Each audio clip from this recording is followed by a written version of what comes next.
যখন আজান পরে বিশেষ করে মাগরিবের নামাজের টাইম কম, কি ঠিক না? মাগরিবের নামাজের টাইম কম, অন্য অন্য নামাজও আধা ঘন্টা 15 মিনিট, ঠিক না?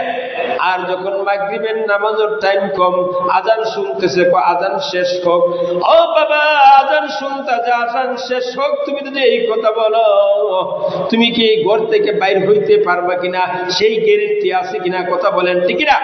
সেই গ্যারেন্টি যদি না থাকে, তুমি এই কথা বলতেছো কেন? তোমার কানে আজান শুনছ, তুমি আজানের আগে সাথে মসজিদে আসো, তুমি কানে আজান শুনছ, আজানের সাথে সাথেই তুমি মসজিদে আসো। আর যখন বাবা আমরা হুজুখানার মধ্যে আসি, মনে বড় দুঃখ নিয়ে কথা বলতেছি রে বাবা, মনে বড় কষ্ট নিয়ে কথা বলতেছি। ও বাবা দেখো, তুমি দেখো তাকাইয়া, ওযুখানার ভিতরে যখন ইমাম সাহেব নামাজ পড়ার সময় হয়ে যাইতেছে, মুয়াজ্জিনে ইকামত দিতেছে, আর আমরা ওযুখানার ভিতরে ওযুর মধ্যে বসছি, ওযু করতেছি, এমন ভাবে ওযু করতেছি রে বাবা,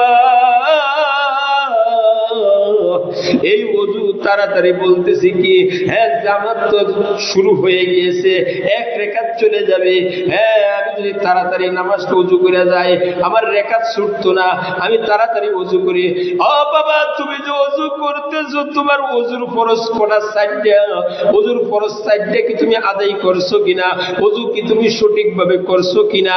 কুলি তুমি ভালোভাবে করছো কিনা? নাকের মধ্যে 3 বার ভালোভাবে পানি দৌতা করছো কিনা? ও বাবা তুমি সেই চিন্তা করো নাই, তুমি চিন্তা করতেছো জামাত শুরু হয়েছে, জামাত চলে যাইতেছে।